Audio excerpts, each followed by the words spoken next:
Ladies, good evening and welcome to the Wayne Hall Show. Good evening, and thank Good you. evening. Good evening. Thank you for having us. Yeah, that was my nice little way of making sure you all can hear me. All right. And I can hear you.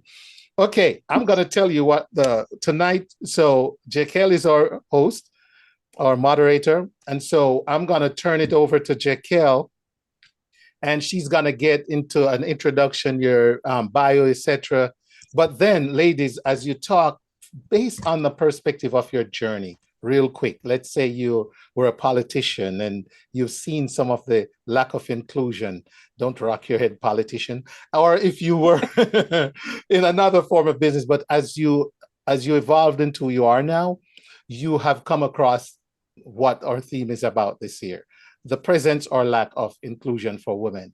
Just that's how we're going to segue into this conversation tonight. So without further ado, ladies and gentlemen, I'm turning it over. I'm going to try and make myself disappear off the audience screen. Let's screen there. I pulled that off. And now it's going to be Jekyll taking over. Thank you so much. Well, awesome. Well, good evening, everyone. And, on behalf of all of us ladies, we just want to say thank you to the Wayne Hall Show for being such an incredible platform and giving us this opportunity to have what I know is going to be an amazing conversation this evening. And so I'm actually going to dive right in because this is, as Wayne said, International Women's Month. We've had International Women's Day, and the theme is inspiring inclusion. And so that is going to be the focus of our conversation. And with our esteemed, ladies and gentlemen, did I say that esteemed panel of amazing ladies? And so, ladies, I want to welcome you all tonight and thank you for the opportunity to share with us our first guest. And I do have a bio I'm going to read, but let me just do a little quick intro, and then I'll share a little bit more about our amazing guests. So first we have the Honorable Donna Mcleod, who's a former member of the Georgia House of Representatives. Yay, let's everybody give her a clap. And then we have Miss Winnie Starke, American Family Insurance Agent. Welcome, Winnie. Thank you. And then we have Miss Samantha Samuels, co-chair for the City of Stockbridge Development Authority. Ladies, welcome. Yeah. Thank you. And when I say that you're all powerhouses in your own right, I sincerely mean that, and just shattering the glass ceiling in your own area, in your own field. And so I'm going to share a little bit about that tonight. And I'm going to start with you, Miss Mcleod.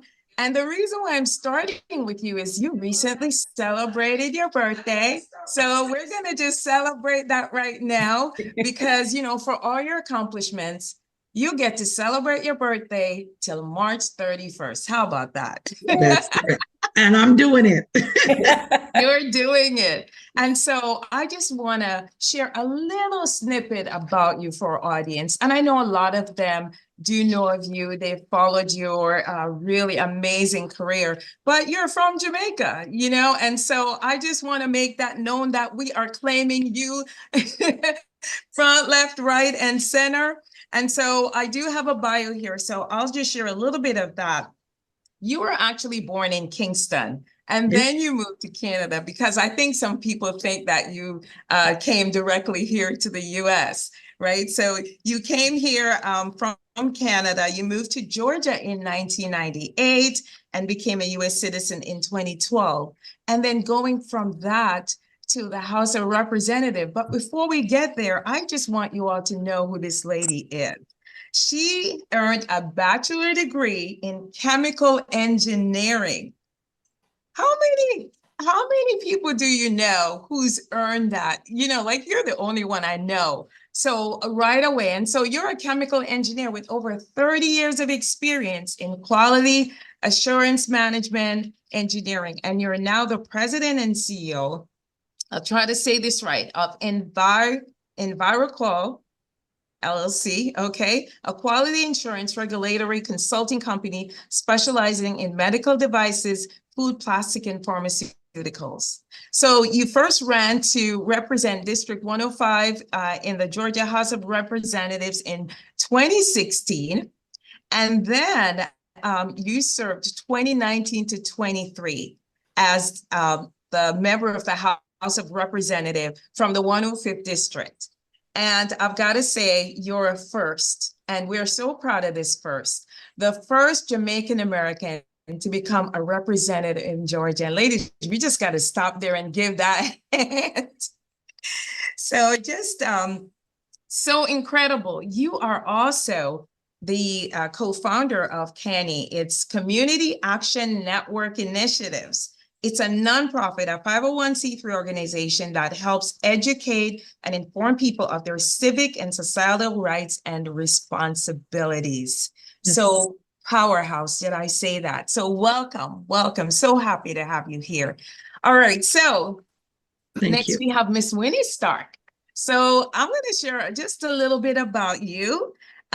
You are also from Jamaica, and so you're a native of Manchester, and you graduated from Homo Technical High School, and then you migrated to the US in 1978, earned a bachelor's degree in business. Now, fast forward today, you are, as I shared, you are an American Family Insurance agent, and you've been at the company for 12 years. And you're no stranger to the insurance industry because you started your career in Florida at Allstate, right? In 1990. So you go way back, right? You know your stuff. And you also served as a district sales manager for the East Fort Lauderdale market. After 7 successful years, you moved to Orlando to pursue other opportunities. And you serve as vice president for the Orlando Urban League. You later started your own interior decorating business, and we get to enjoy your great taste on social media. So thank you. And you enjoyed beautifying homes and businesses for over 15 years, and you were featured in local magazines. That's how good your work is. All right. And then you moved to Georgia in 2019, and you reinvented yourself, and that's when you entered the insurance industry. And so you were appointed by State Farm as an agent, but you chose to work with American Family Insurance as an agency owner. And so let me just share some of your successes right here, because there are so many. I'll just give a few. So in 2022, Winnie received the Distinguished Award of 10-time Hall of Fame. Hall of Fame, an award only earned by a few company-wide. So your passion for protecting families with life insurance brings you great satisfaction. And then you also achieved Gold Key status, commercial business insurance, 9 of 12 years. You were also awarded American Star status in customer excellence. You also won Agent of the Month on the state and district level several times. And in 2020, you were featured on the cover of the All-American magazine, the American Family Insurance Company. An honor you shared with your team because you're a team player. And ladies and gentlemen, look at what I have. I was gifted my very own copy. Thank you so much. Thank you. So welcome. So excited to have you here. All right. So next we have Miss Samantha Samuels. And I'm just going to take a little breath because I said to myself, you know what? I should have worked out to read these bios because they're just so awesome. And it's like running a marathon because you ladies are so accomplished. So Miss Samantha Samuels is a co-chair for the City of Stockbridge Development Authority. And Samantha is a dedicated professional with a strong background in organizational leadership.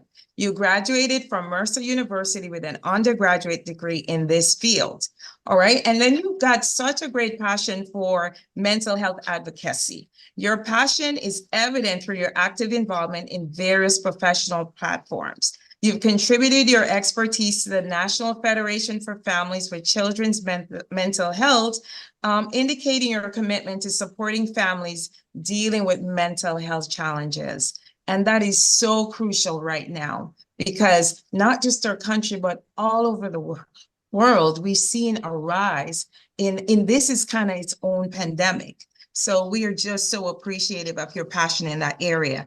You have extended your influence as a personal development coach and international speaker. Align yourself with the prestigious John Maxwell and Valerie Burton program. And that in itself is an incredible accomplishment. You empower young people at Young Dreamers International.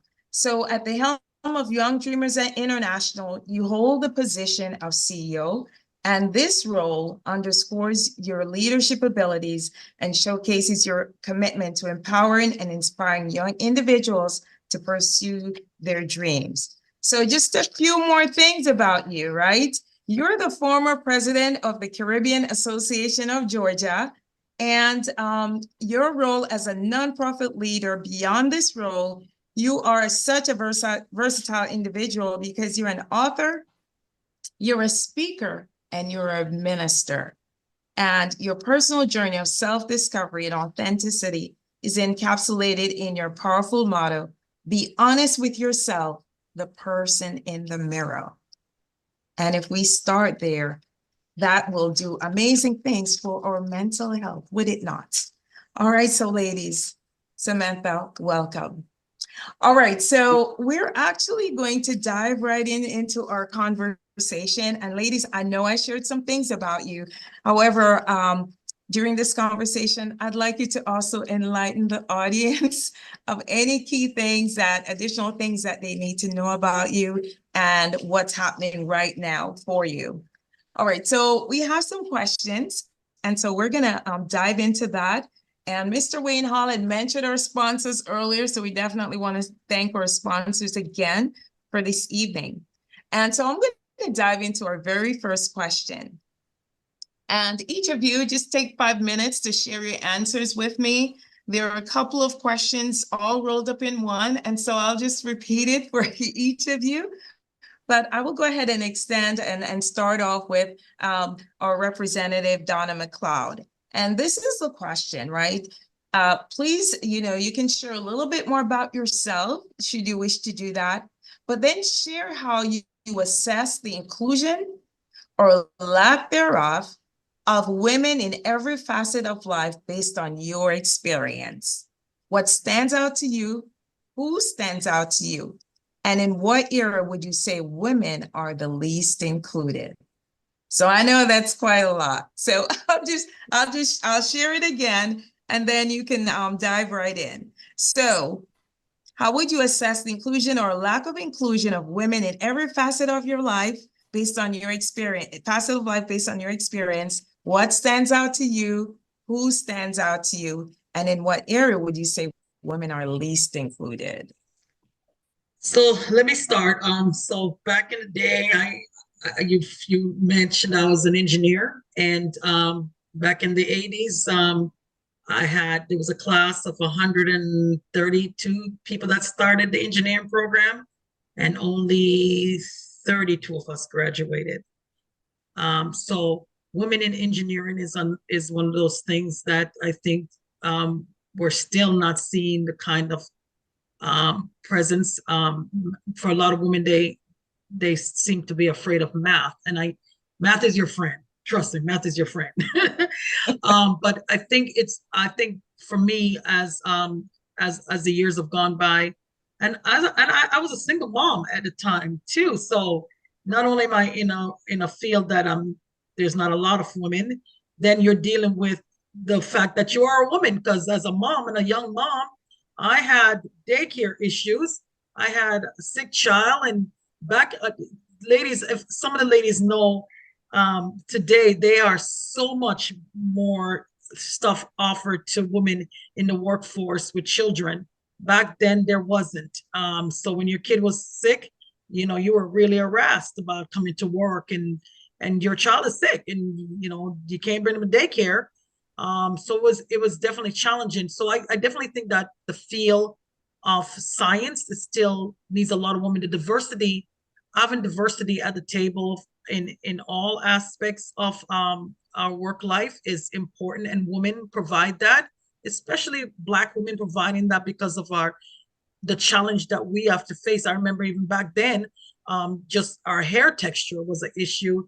I remember you never go on a job interview without pulling your hair back and wearing a small earring. Even though I was always loud and proud, I couldn't do it. As you can see, I am loud and I'm proud about wearing my big earrings and my colors. And back then, we were very, very conscious about it. So even women in that time, being yourself, being able to, maneuver in spaces that you were most of the time excluded was very difficult. And for me, as the years went by, I will say that I was a trailbreaker in a lot of things, even getting into management. There was a lot of women in management, and I actually became a management in corporate America for several years, and had people reporting directly to me. In fact, just the fact of being a woman, and at the time when I became a supervisor, I was actually had 14 men reporting directly to me. And so that was a challenge in itself, because again, men have an opinion of women as to where their place is. And my place is wherever the heck I want to be. That's my place. And I've always made that clear. But I again, and for me, I need the other part of the question. And Yeah. in politics, women make up 50-something% of the population, yet we're not that a number is not represented in elected office either. And I remember one guy in the Georgia House referring to me as girl, and I had to shut him down and say, you will either call me Miss McLeod, you can call me Representative McLeod, you can call me the gentle lady, but you will not call me girl, because I'm not your girl. I was duly elected as you were. So even in those spaces as a woman, sometimes people want to put you in certain, I'm duly elected. I am not. The people spoke, and as they spoke for you, they spoke for me, and I'm equally here with you sitting in this Georgia chamber. So those spaces still exist, and this is 2020. This is 2020 when this happened. I think 2019. So so again, those spaces, and I wanted you to give me the other who. I think it was who. Yes, and who stands out to you? And I've got to say, even when you break those barriers, and now you're operating in that space, it's still a continuation of that. It never stops. So that's interesting. Now, who stands out to you? And in what era would you say women are the least included? So who stands out to me? I have to say Madamak, my grandmother, who could not read and write. But she was able to make sure my dad got a trade in the backside in Jamaica, so that he could travel to Canada, and he could, create a life for us as kids and send for us from Jamaica to Canada. But I would say Madamak, for someone who could not read and write, she was a power beyond power measure. This is a woman that was a higgler. She sold in the market, and was able to buy her own house in the late 60s in Tivoli Gardens. So this is somebody who I admire greatly, because she was never one to be put in a corner. She was the Medea before Medea was. She had a cigarette in her mouth and had all kinds of cuss word coming out of her mouth. But when I tell you, hardworking and could cook, that is Mother Mock. And our whole family, even my mom, who would be her daughter-in-law, thinks that Mother Mock was one of the most extraordinary human beings we have ever met in our life. And I'm truly, truly grateful. She was a Maroon.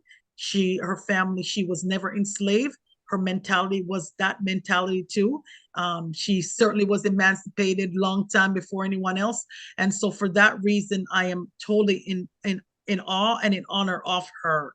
The spaces that I think women there's still a lot of spaces in politics, and we're doing a little bit better in business, but depend on business. There's certain businesses that were much more accepted, but I think women can do almost any business they want to do.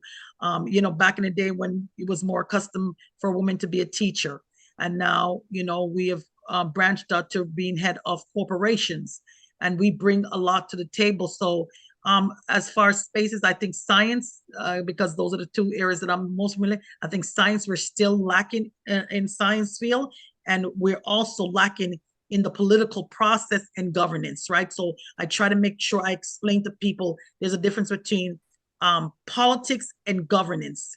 And the politics is the part in which you basically persuade somebody to come and vote for you or support you. But then there's the part of governance and how we use your money. And that's why women have run households, we run things, and we're so good at budgeting. So I think that our place in that space should improve, and we'd see a lot. Because I am running to be the chairwoman for Gwinnett County, and that is that kind of role. It's a CEO. It's about managing budget and the tax dollars that people pay every day when they pay taxes. And that is the purpose of governance, is to use those money on behalf of the people to give them services that they need. And, I love the visibility that you have, because as other women are seeing you, shatter the stereotypes of who women should be. It started, of course, with your grandmother, right? She didn't let society define her. It's like, this is who I am, and I'm going to go after this. And that was, that's her legacy to you. And now you're passing it on.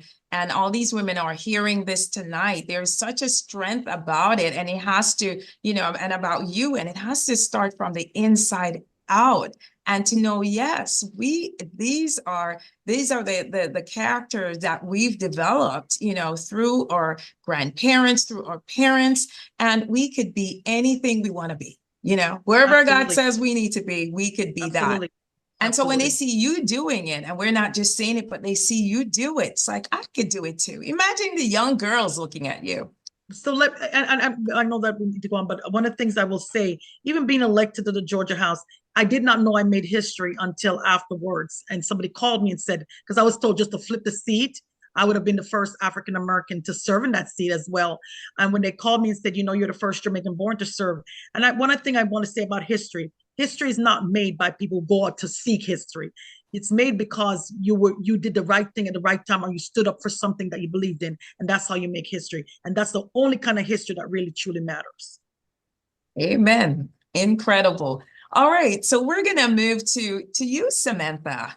Samantha, let me just repeat the question. It's share how you assess the inclusion or lack of inclusion of women in every facet of life based on your experience. What stands out to you? Who stands out to you? And in what area would you say women are the least included? Okay. Thank you so much, both Jaquel and Wayne and everyone else. I thank you. I think she does know, Donna know, that she's like my shero. I remember the first time I heard her, I was like, who is this woman? I love her tenacity. I love the energy. I just love everything about what she does. Going out there and just breaking every ceiling, and then you put her music on and then she just busts out. And she just busts out. You're like, wait a minute. I thought she was a representative. She's just like, listen, you got, remember when we went into the at the state capitol, she said, "What go on?" I was like, yes. So to answer your question, first, I'm from Guyana. No, I didn't put that in my bio. I'm from Guyana, South America, not Ghana. I have to always say that to people. But when I think of this, I think of the women who gave it up for children. Like, I was a mom that gave up my career to raise my children, to become the PTO president, and to do all the things PTO, just to be around and have the schedule around my children. And so even though you read this entire bio, it's like, who is that person? Because when you pull away from the corporate world and you say, I want to raise my children, no one recognizes you. No one acknowledges the job that you do. And so women who are making decisions to just step away and say, the most valuable individual is the kids, and I want to make that investment. And the problem is that when they aim to try to push themselves back out into the atmosphere, out into that workforce, they're like, well, what type of experience do you have? They almost exclude that, yeah, you were the taxi driver, you were the doctor, you were the chef, you were everything, you showed up. And even the women who are working, but whenever the child is sick, who do they call? The mom. And, you know, Donna rightfully said about being a single mom. I mean, I'm married, and I just can't, it was hard being married and still and having 3 kids, much less to be a single mom. And so when I think of inclusion, I think of those women, the women that are in the home, that's making a difference, that made this a choice to make a sacrifice, but then someone else doesn't give her the opportunity when she's ready to say, well, I'm ready to get back out in the workforce. And they're like, well, let me see your resume. Oh, you're not qualified. And so you put a damper, and she's like, well, wait a minute. I've raised successful children. I've done everything. But then the world tells you, oh, well, you don't matter because you're a mother. You don't matter because you made that choice. And so so women in the home are put in this position to make some tough decisions. And that, for me, it's one of the lack of inclusion, is that when can we give, good Lord, we wear so many hats now, yet still we have to come home and cook and clean and do all of this stuff. And so the women in the home, the domestic work needs to change. There should be no, well, men do this and women do that. There is no such thing. If you're better at cooking, then you cook. I don't remember the last time I've done laundry. My husband does it. That when he leaves to go away, we're like, well, who's going to do the laundry? I remember my kids like, Mom, who's doing the laundry? I said, I don't know. Your dad went away. Your dad is out of town. I don't know who's going to do the laundry. There should be no such thing as a gender role no longer. There should be, we all put our hands together to get it done. When I think of what stands out, the women, and then who stands out as Donna, my grandmother is my paternal grandmother. She's gone, but she is the one that said, don't worry, my child. Don't worry, Pickney. You'll come. It's okay. I have to get into my Caribbean because she gave me hope, and she gave me a voice, and she gave me a chance at life when no one else did. And so to my grandmother, Elaine Skeet, that is the woman that I honor. I cherish her. I cherish her getting up, at the nick of dawn, making sure that we were fed. Children, grandchildren, everybody. Made sure Sunday morning we were at Sunday school. And if we dare, my cousin and I laugh at it to this day, we dare try to say, oh, we're going to just go for 15 minutes. And she said, okay, then you're going to go to big people church. We know what that means. Yes, you got to go to big people church, But that is the woman who made an impact in my life to this day. She is the one that allowed me to stand tall on her shoulder. It's her. So when I think of the question, the women in the home, the women that gave up their careers to say, I want to raise my children, because at the ending of the day, who will do it? Someone needs to put food on the table. And if they made a choice for a period of time to raise those children, the world should accept and appreciate them for that. Yeah, I absolutely agree. And just hearing from you and also from Donna and about our grandmothers, including my grandmother, we are becoming our grandmothers for the next generation. And so that is just hope in itself. You use that word, and when you use it again, there is hope. And things they're changing. They're not changing fast enough as we'd like, but they're changing because of women like all of you, like all of us. All right. And in what era would you say women are the least included? I thought of with Donna, and I was like, wow, an engineer. That was never even heard of back in the day. Really and truly, especially growing up in the Caribbean, you only knew you either be a nurse or a teacher. Those were the top careers. You had no other choice. There was nothing else for you, or a domestic worker. But nurse, if you were a nurse or a teacher, you were it. And now we have where girls can just step out and become all that they can become. But there's still such a great need, like you said, in engineering, politics, and one of the things that I believe is that, like, when Donna is the first, Honorable Representative Donna is the first, but then, okay, how can I pull someone along? And I think we should always be in a place where we're in the middle, where we're gleaning from someone who came before us, and then we're pulling someone up from the bottom. And we're saying, hey, come along. I was the first, but I don't want to be the first. I don't want to be just here because it's lonely in this space if I'm just the only person here. Let me bring someone else, because then you have more voice at the table.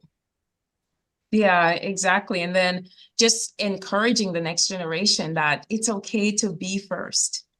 And you're their mentor and guide because you've been there, you know what it looks like, but to encourage them, because some of them are going down unconventional paths, but it doesn't mean that, you know, they're not going to be successful. They need women like us to motivate, inspire them and say, yes, that's the way to go. So I'm just excited to hear what Winnie has to say about this topic. Winnie, share how you assess the inclusion or lack of inclusion of women in every facet of life based on your experience. Who stands out to you, and what era would you say women are the least included? Thank you. And thank you, Mr. Hall, for reaching out and inviting me to be a part of this panel. Jaquel, thank you for being our awesome moderator. You are a force to be reckoned with, and one day we'll turn the tables on you. One correction is I've been in Georgia since 2009, just so the numbers will match up. Like Donna, I have a birthday this month, and we're going to ride it to the end. Okay, I'm right there with you. As previously stated, I am a veteran in the insurance industry. I've been employed in this industry since 1990, which is approximately 35 years. Yeah, I'm dating myself. I currently have 2 locations in the Atlanta area, one in Stone Mountain and one in Houston. I have been with American Family Insurance since 2012. And I plan to ride this wave until the wheels fall off. Insurance is predominantly a male-dominated industry. I started out in this industry out of pure happenstance, and I had no idea what the heck I was getting myself into. And lo and behold, here I am at the table with mostly men and a couple of white females and the only Black female. At the tender age of 31, I thought I knew it all and had all the answers. And with my fresh diploma, it stated I was qualified and ready to rapidly climb that corporate ladder. I am MBA qualified with a cherry on top. Well, I was in for a rude awakening. When 85% of the agents who reported to me were white males with over 50, who were over 50 with probably about 20, 25 years in the industry. They ate my liver for supper. Then they got my kidneys and every other body part they could get their hands on. To make matters worse, my manager was a Black male who was an ex-veteran. He was not a happy man, and his mission was to make everyone's life miserable by torturing us. And that's a true story. Long story short, inclusion was not the order of the day, and young Black females were not an item on the menu. My strategy was to align myself with a handful of agents who understood my plight and worked like a slave to prove myself to these agents and the company. It was by far one of the hardest things I've ever had to endure in my life. Mm-hmm. Women are in the minority in certain fields like insurance. There are not a lot of us, especially at the top. Aviation, aircraft pilots and flight engineers, architecture, engineering, mechanical engineering, and just to name a few. Of course, some of the professions that require major physical strength do not tend to attract females. And who stands out to me? The first person that came to mind is Michelle Obama. I have a lot of respect for her. She has proven to be a true leader and a woman of substance. Another person that comes to mind is our very own Judge Joel Scott. And I've been acquainted with Judge Scott since we were children. We went to the same youth fellowship group together. And I've watched her matriculated through the ranks to the status of judgeship. That's major. So I salute you, Judge Scott. And last but not least, my deceased mother, Miriam Reed, from whence I came. She showed me how to be strong. She showed me how to be resilient. She taught me what kindness was, and most importantly, how to be a godly person. Wow, that was amazing. And I love, ladies, how we're paying tribute to those who have gone before us and shaped us. So, man, I'm just so amazed. And I love that we've tonight, for everyone listening, have identified the areas of opportunity for women. Okay. And to know that, yes, women are excelling in these areas, and so can you.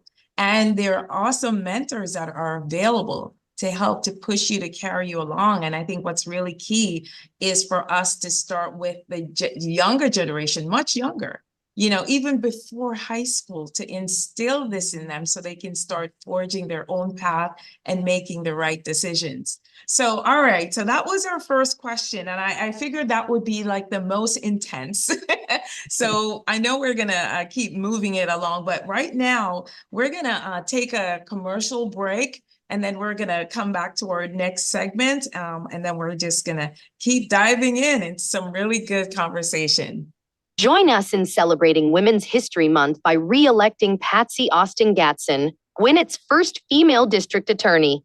Under her leadership, the inaugural DA Citizen Academy was launched alongside groundbreaking programs designed to protect our youth and guide them towards positive futures. Support progress. Re-elect Patsy Austin Gatson for DA, a pioneer for justice and a champion for our children. Let's keep making history together.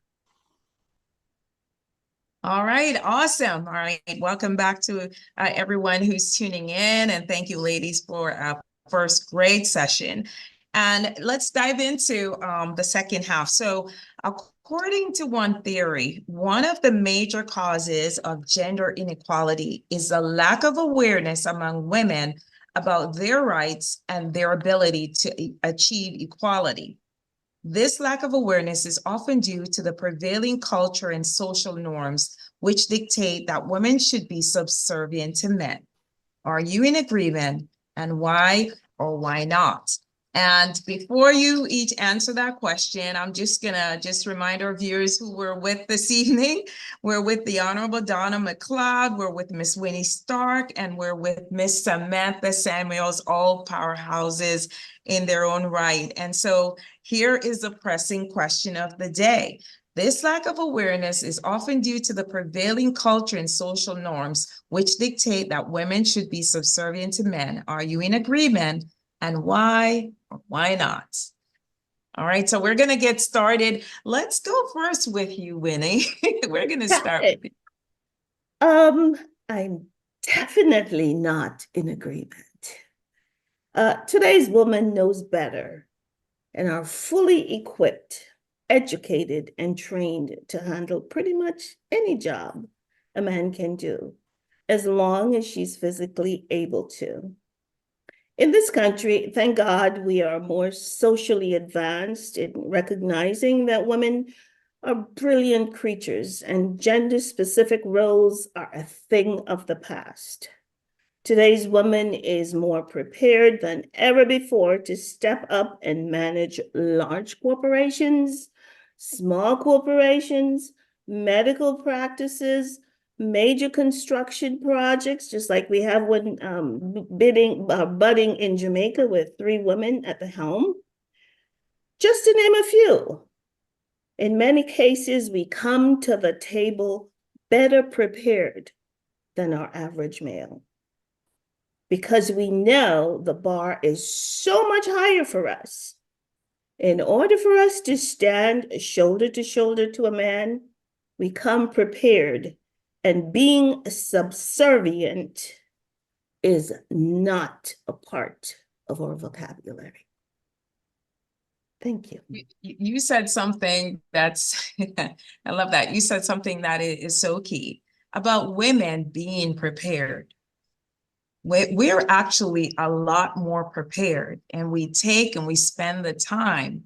But one of the things that works against us, and as far as awareness, is that we don't feel prepared. We don't feel prepared. And so we take a lot more time trying to get more and more prepared when we are ready. Ladies, we are ready. You know, we've said this before, a guy will just step into it and let me just learn as I'm going. And I think our confidence comes a lot from knowing and being ready. And so when we feel like we're not 100% there, we don't step forth into these opportunities as often as we should. And that's why it's key to have really great mentors to say, come on now, you're ready. Let's go. Let's do it. All right. So I love that. So let's go to you, Representative McLeod. What say you about this? Are you in agreement? Why or why not? The lack of awareness is often due to the prevailing culture and social norms, which dictate that women should be subservient to men. So again, women being subservient. I think this has a lot to do with culture. Just tame the answer. Tame the answer. Wait, okay. No, don't go off on the people. Okay, so let me tame my answer and be professional. Yes. So let me say this. Let me start by saying a lot of it is cultural too, because when I grew up in my house, in my family, women were in lead roles. I don't know. They were always leaders in my family. The women in my family have always been, even if they were the ones cooking at home, they were leading. They were the ones making the decision, the financial decisions. They were the ones, you know, what needs to be buy for the house. Okay, let me speak in proper English. They were the ones determining what is bought for the house. They're the ones that were, you know, basically making sure that the household was right, even if they were doing that. So they were always the ones in control. So I don't know, subservient. Yeah, that's not part of my vocabulary. And you know what? Yeah. We need more women like you who do believe that. Even yeah, and once again, I'm perfectly comfortable with being a woman. I'm perfectly comfortable. I love being a woman. There is nothing about womanhood that I don't love. It has got nothing to do with that. But when you come to me as a human being, you're going to come to me correct. And you're going to come to me with respect. And I can deliver because I've done so. And I'm not asking you for your approval. And you're not going to tell me how and what I cannot do. I am a woman who knows who she is. And I'm very comfortable in my skin. And any role that I decide to do, it'll be my choice. And I love that. And I love that you take a stand. And I think for women, and you mentioned something when someone said to you, girl, we have to stop and say, oh no, because that's coming from a place of, you know, what culture dictates, you know? Yes. And so we have to stop and make the correction and don't say, oh, let me just ignore that. And as a cultural, as a Jamaican background, women have always been strong. It's not like, okay, they're talking about 2-income family. Well, shoot. Like I said, my grandmother was making it, bringing home the bacon, doing all of that stuff and doing it long time. My grandmother was born in 1908. Okay. So I don't, I'm not, again, so there are cultures that want to put women behind. And I believe in the culture that respects everybody and their uniqueness. And if you can't respect somebody's uniqueness, understand this, that nobody has to put up with your what you believe and what you believe is crap. Because at the end of the day, I'm gonna have to walk in my own space and I have to determine how I live. And I don't need someone to tell me how to live. I am going to determine that on my own. Because and that's why I say, not that I don't care what other people think, but if you ain't feeding me, you ain't putting a roof on my head, I don't care. You don't tell me what to do. And again, out of respect as a human being, you respect people for who they are and meet them where they're at. Now, where you want them to be or what you think of them. And so again, yeah, that the word certain has never been a part of my collective consciousness. So I don't quite know how to respond to that because it's never been a part. I remember long time ago, Oprah Winfrey, Betty Shabash, Malcolm X's wife, was on an interview with Oprah, and Oprah asked her, "What do you say to people who said your husband was violent and stuff?" And Betty Shabash said, "Those people are not a part of my collective consciousness." And that's my answer to that. You're not a part of my collective consciousness. We're all gonna take that, but I love respect them for who they are and meet people where they're at. So that's one of the biggest takeaways. So, all right, what say you, Ms. Samuels? I really do have to agree with the Representative Donna. I might be small in stature, but I've just never been that one that men could just say what they want to say. It's just never been that case. I've always, and it came from my dad teaching me from a little girl. I remember, I think, the age of 6 or 7, and he would tell me about how men would aim to control women. And I don't know why he said that to me at that age. So I learned from them. I remember when I married my husband, he said, you should have probably married your dad. Because I said, my daddy said, nope, we don't play pillow fight. My daddy said, so I was able to just stood my ground and not allow anyone, especially, men, no, and I really and truly have to agree with you, Representative. No, you're going to respect me for who I am as a person. I bring something to the table and you bring something to the table. And you're going to value me for who I am. There's an author that I love, Sheryl Sandberg. The book is called Lean In. And I love that book because she tells you when you're in the room and you raise your hand, I see Whitney, you're like, yes. And you keep, you raise your hand, and of course they will pretend like they didn't see you. You're in the boardroom, and I'm sure you probably could attest to this, Miss Whitney. You raising, she said, keep it raised until they acknowledge you. You keep it raised until they acknowledge you. And so, but I want to share this story. I hosted a after school program just before COVID. I had majority of boys and girls. We gave, and some, majority of them were boys. But they had a project, and it was the girls against the boys. The boys literally just went, and they were done. They didn't care how it looked.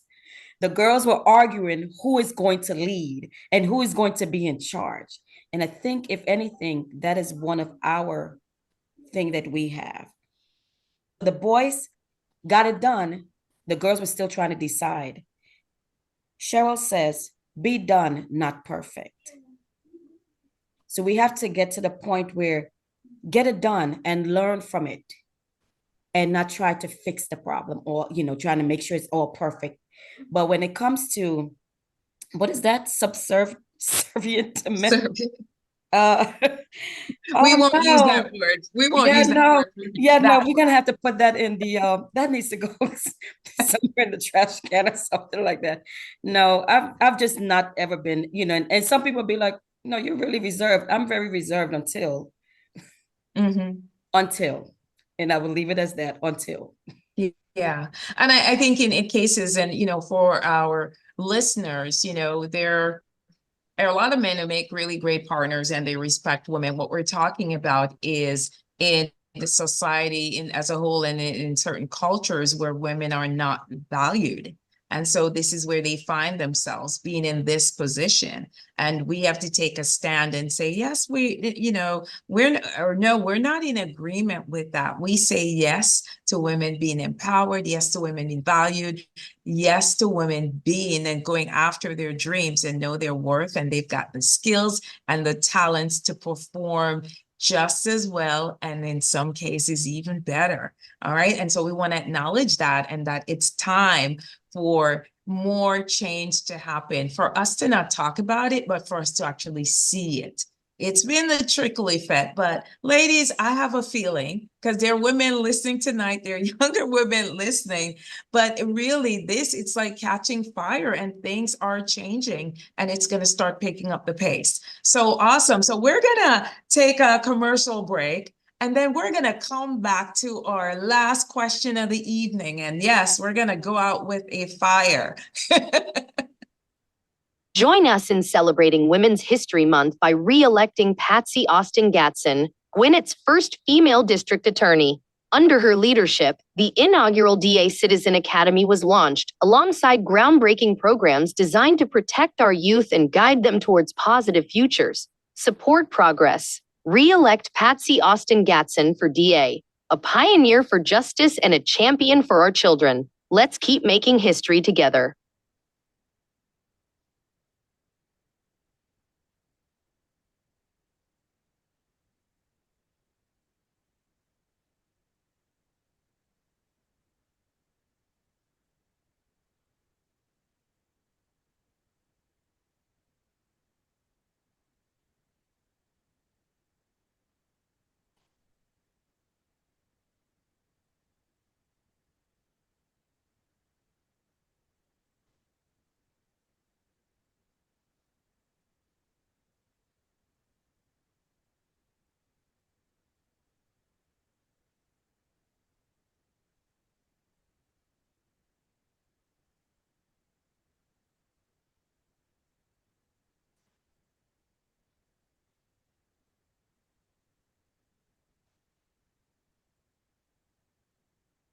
Okay, welcome back everyone to our final segment. This is Jaquel Tucker. I'm your host this evening, and I'm with our guests, the Honorable Donna Mcleod, Ms. Samantha Samuels, Ms. Winnie Starke. And we're gonna dive into this question because when I saw this number, I was like, whoa. So here's the question, right? The United Nations has assessed the cost for gender inequality. I don't know if anybody can take a wild guess at this number, but I'm gonna say it. The cost is $360 billion. Okay, this is not like from centuries ago up to now. This is annually. That is the cost of gender inequality. That's a lot of money. So with this knowledge and looking ahead, are you confident that this number can be reversed by 2030? And then what gives you the most hope right now that this can actually happen? So we'll get started with you, Ms. Mcleod. Repeat that question for me. Yeah, so the question is, basically the backdrop is the United Nations, they have assessed the cost for gender inequalities 360 billion annually, right? And with this knowledge looking ahead, are you confident that this number can be reversed by 2030? And if so, what gives you the hope that this can actually happen? Reverse, they're trying to reverse us back. Because one of the things that have moved As women, far as the number, as far as the cost, what it's costing us, how can that be reduced? that's what I'm saying. It's going to be harder because every time you put more restriction on women, we end up actually being pushed back. So that loss is only going to probably grow, because one of the things that made it possible for women to actually be in the workforce is having control of our own bodies, right? And pay equity. Even when we were in the workforce doing the same work, because I have actually had that personally happen to me, where I trained someone who was ended up making more money than me. So the inequality of women and being underpaid, but not only that, not being able to be your full potential. So we already have doubts within ourselves because we analyze everything, trying to make sure that we get it right the first time. So we already do that to ourselves. But then society is also saying, I'm going to put these restrictions on you. Everything has a cost, right? Because if you think about making money, right? You think about what your contribution is, and you think about the workforce, right? When you go into a corporation, you're actually helping that corporation make money, right? That's the whole idea. There's a structure, there's a hierarchy, and especially if you're in management, your job is to produce and the goals of the company, right? That's your job. So as a woman, when you're not put into that space where you can really grow and really exercise your full earning potential, and even as moms, nobody pays moms. So even that number, I think it might be it's too small, because at the end of the day, I think we as women hurt ourselves in some ways, but then society also puts a pressure. So, and we're not just talking about North America, we're talking about women overall, and being able to really experience our full potential. So no, I'm right now, that's why I'm here pushing so hard to make sure that we're at the table. And I think Winnie said, because if you're not at the table, you are certainly going to be on the menu. And the women have been on the menu a whole lot longer than most people. And the fact that we have our population, their number of women continues to grow, and we're not getting the equality or the pay equality or the room to actually be our full selves, our full individuals. So I will say to women, and this is the word that I've taken for the 2024 year, is to be intentional. Be intentional. Because if we're not intentional, those little girls behind us will not even have half of what we have. Can I just take you and multiply you like by 1,000,000 more and kind of build that army? I mean, because I have hope that there are advocates like you are in this fight and will keep fighting and will keep making advances and keep being an example and keep inspiring. So I know I'm hopeful, but yeah, that's a monumental number to get reversed. It's going to take a very, very long time. We'll make strides, but it's not going to be overnight. Yeah. So let's go to you, Samantha. What do you say about that? What gives you the most hope right now that this can actually happen? Maybe, maybe not. Can we see impactful change by 2030? Not sure about 2030, but what gives me hope, and I'll get biblical a little bit here. There is this phenomenal Bible story that I love. When I came across it, I just loved it. It was these 5 daughters. Their dad died, and God told Moses to give the land to the men. And they said, wait a minute, because my father didn't have boys, you're not going to give us land. So they approached Moses, and you think about this way back in the day, and said, are you saying because my dad didn't have boys that you're not going to give us what belongs to our dad? And so the story ended up going that Moses went to God, and God says, you do give them land, and made it a law. I come to Wayne Hall, and I want to say this is what gives us hope, because we have to have men involved. Men have to understand that they have mothers, they have daughters, they have wives. Wayne is someone that I admire as a man. If he gets an award, he is not standing there by himself. His wife and his daughters are right there. And what he does, he gives them the honor and say, they're the one that's doing it for me to make me be on this platform. Whether it be that she made sure that his dinner is okay, whatever it is that she's doing or whatever the daughters are doing, he made sure. So I think when it comes to what gives me hope, it's men like Wayne and those that have daughters that said, I want more for my daughter. I want to give my daughter a better education, a better world, because women, we cannot do it by ourselves. We do need those men that are going to stand at the table and they're going to say, no, she has a voice just like you. She deserves everything just like you. And that is what gives me hope. So Wayne, I salute you tonight. I do. When I thought of that question, I thought of you because I've never seen you on any platform receiving anything and you did not honor your wife and your daughters. You have always made sure that they were the one that were getting the accolades. And that's what we need. And that's what gives me hope right now. Awesome.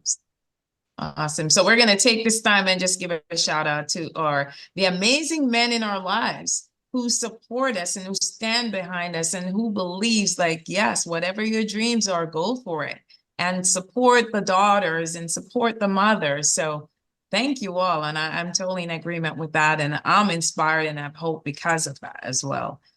All right, Ms. Starke, what say you about this? Well, I am totally confident that this injustice towards women will never be rectified till Jesus comes.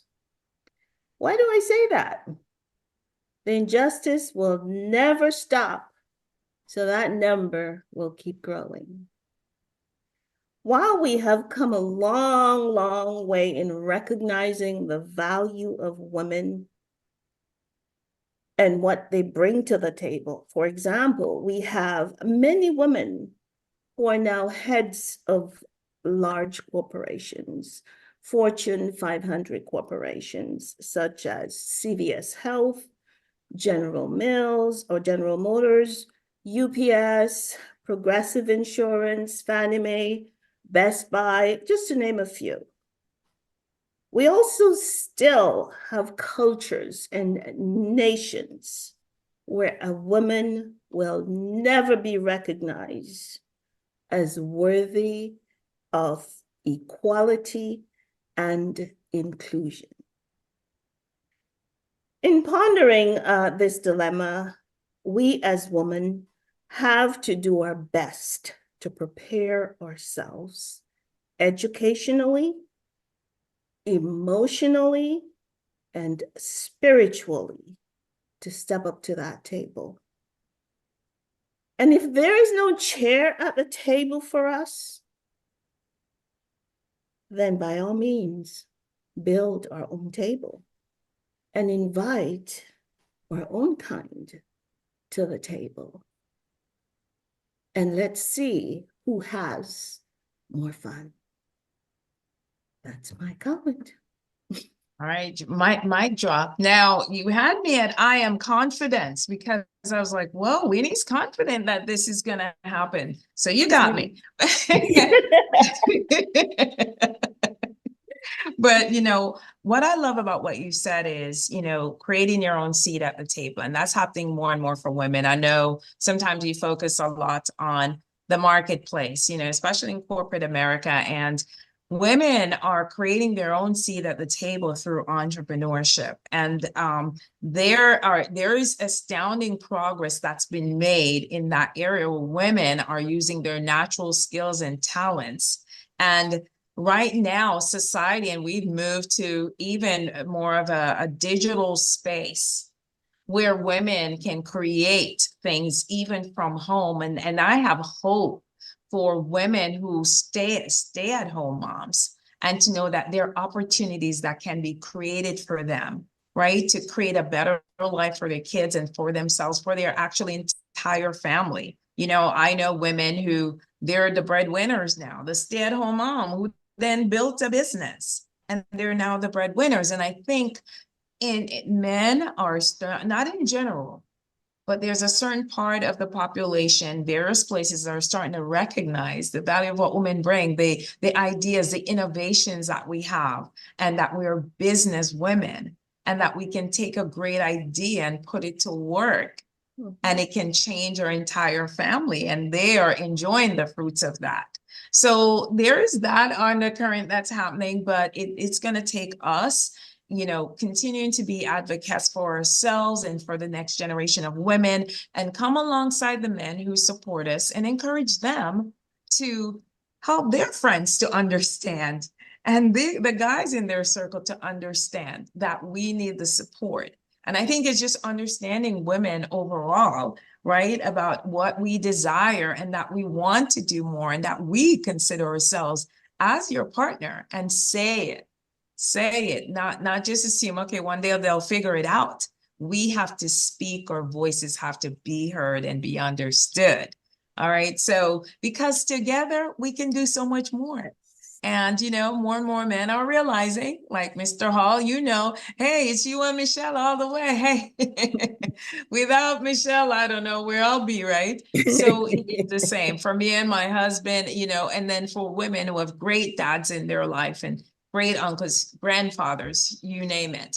So it's going to take everyone to make this movement continue to happen and to move this along, and just to refuse to kick the can of this issue down the road and hope the next generation fixes it. So thank you, ladies. It's been such an amazing conversation. And to wrap up, I just want you just to share your final thoughts and words for this evening, and just also share with our listeners, how can they connect with you and how can they support you?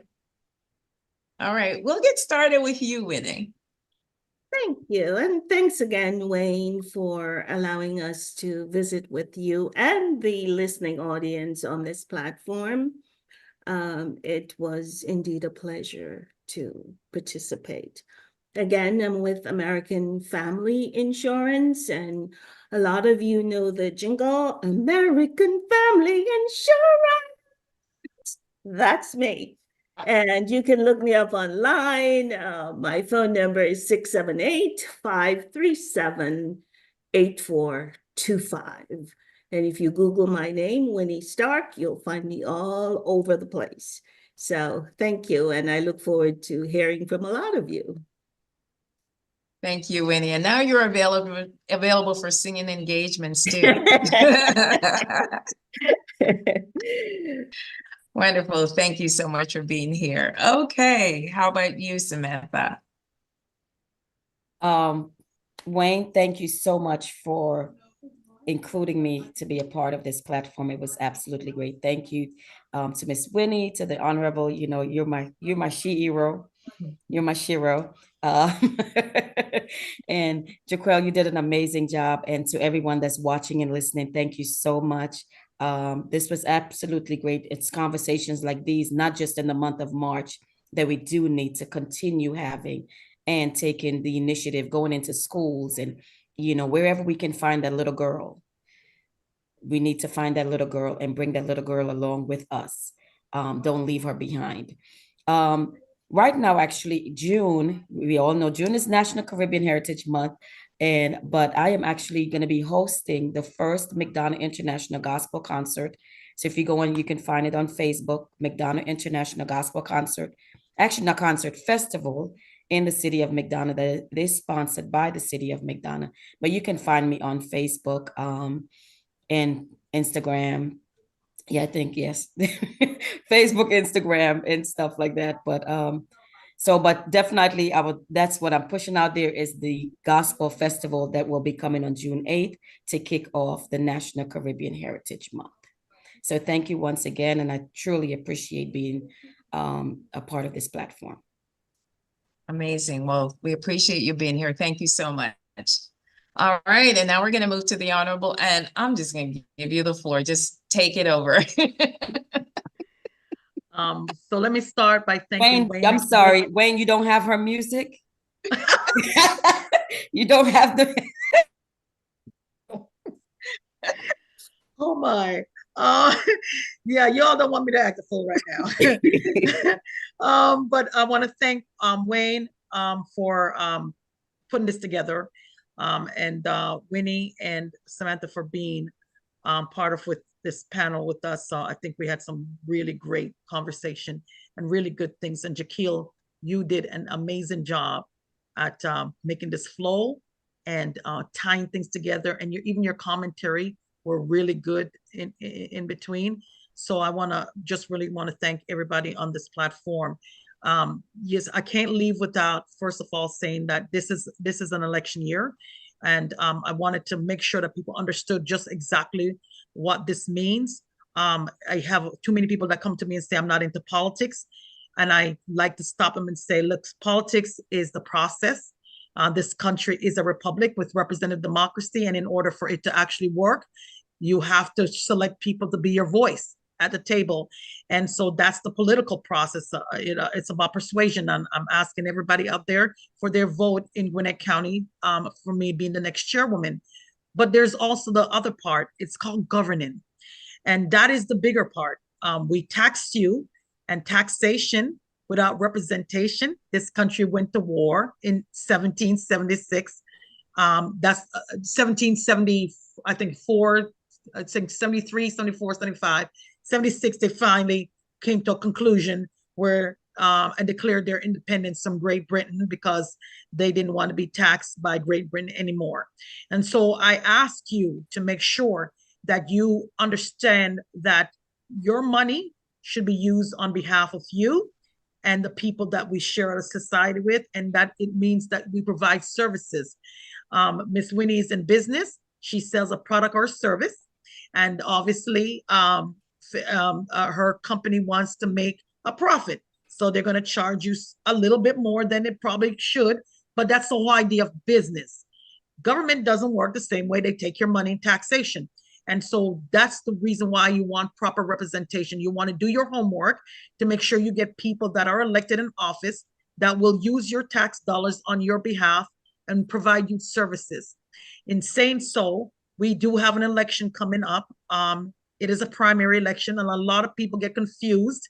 There is a November election, but before you get there, each party has to choose the people that are going to be on the November ballot. And this is it. So you go and you will select a Democratic ballot or a Republican ballot. I will be on the Democratic ballot. And you want to make sure you find people and research people that you know will do a good job for you. You mark your X in the box start on April 29th is when early voting starts, and early voting will end on May 17th. The election day will be on May 21st. You will also have nonpartisan races, which are partisan, by the way, but they call them nonpartisan. So you will have judge races, as well as school board races on the ballot. Do not go for the nonpartisan ballot, please, because the nonpartisan ballot will only have the judicial race and the school board races in Gwinnett County. It might have some more. Pick one or the other party, right? The Democratic Party or a Republican ballot. Take one or the other. Do not take the nonpartisan, because you won't find all the candidates. And all the candidates that you want to vote for will need to have your vote on that ballot. Again, I've asked everybody to be very intentional about what they do in society, because there's a lot at stake. And it's not hyperbolical to say that democracy is on the ballot. Democracy is something that we are all striving for. We have not gotten complete democracy, but the whole idea of this country is that it is a republic and that the people have to speak. That's why it's a government of the people, by the people, and for the people.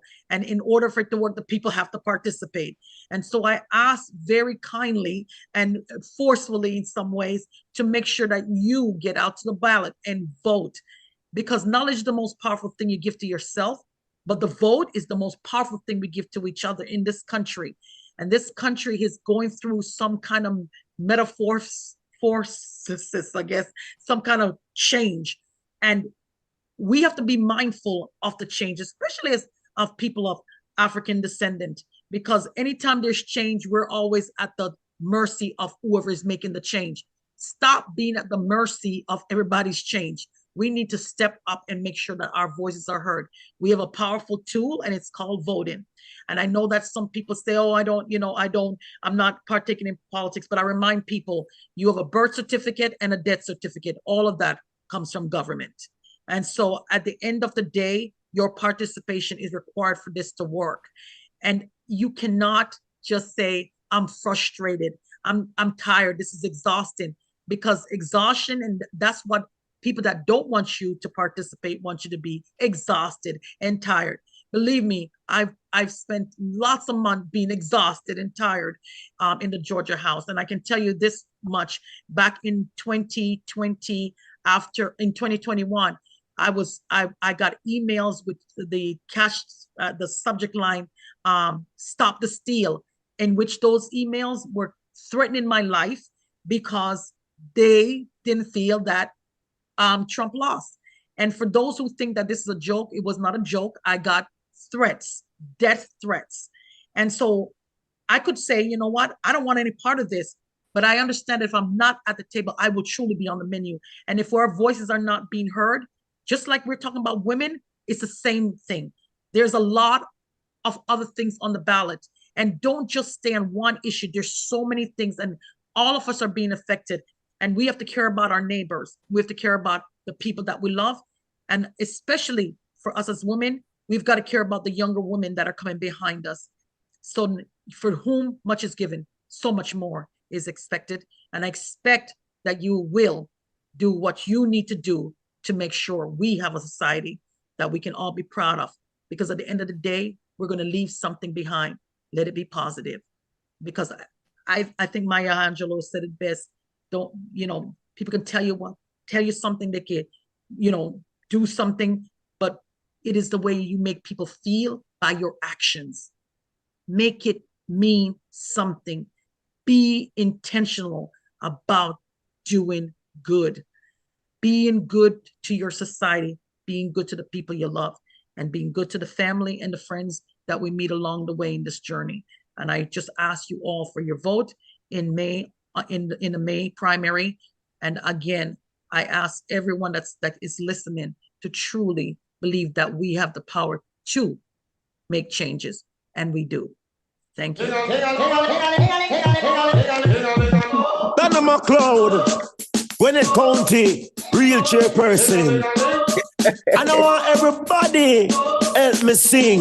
Boot vibes. Ding-a-ling-a-ling, Donna for the win. People ears cock up with the plans where she bring. Ding-a-ling-a-ling, Donna for the win. Donna Mcleod is a cloud 19. Ding-a-ling-a-ling, Donna for the win. People ears cock up with the plans where she bring. Ding-a-ling-a-ling, Donna for the win. Gwinnett County real chairperson. Booyaka, booyaka, just keep voting. Caribbean woman is a powerful thing. Leading and teaching, always giving, always supporting, uplifting. Love for the community, what a blessing. Clean heart and she full of self-esteem. Never selfish cause she work with a team. Work with a team, yeah, she work with a team. Ting-a-ling-a-ling, Donna for the win. People ears cock up with the plans where she bring. Ting-a-ling-a-ling, Donna for the win. Donna Mcleod is a cloud 19. Ting-a-ling-a-ling, Donna for the win. People ears. Thank you, Wayne. Oh, that's my favorite song. I can't help it. Oh my gosh. You know what? Shaba and I need to come on. Shaba needs to come to help me out, because Shaba, he know me. That's my song. That's my jam. I'm a dancehall queen when I hear that song. What a night, I will dance to it as long as I can. I turned 56 this year, but I will dance to it as long as I can, because it just makes me feel like home. And that's that knife and fork, a fight for dumpling. What? That's Donna. That's a My fight for favorite the too, county dumplings. win. Wow. Okay. Thank All you. right. Thank you so much, Awesome. Wayne. All righty.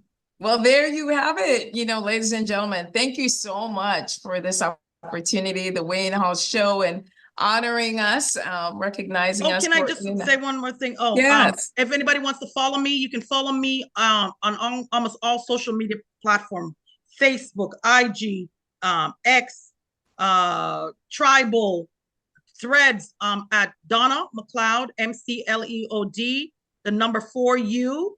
And also you can go to my website at donnamcleod.com. And it's again, McLeod is MCLEOD. Thank you. Awesome. Awesome. So an awesome way to wrap up International Women's Month. So thank you so much, ladies. Honorable Donna Mcleod, Miss Winnie Starke, Miss Samantha Samuels. And again, I'm your host, Jaquel Tucker, entrepreneur of the J. Tucker Group, My Purpose on Fire, and my nonprofit, the Jamaica Project USA. And the takeaways for this evening, right? Everyone is, for us ladies, know your worth, know your value, and use your voice.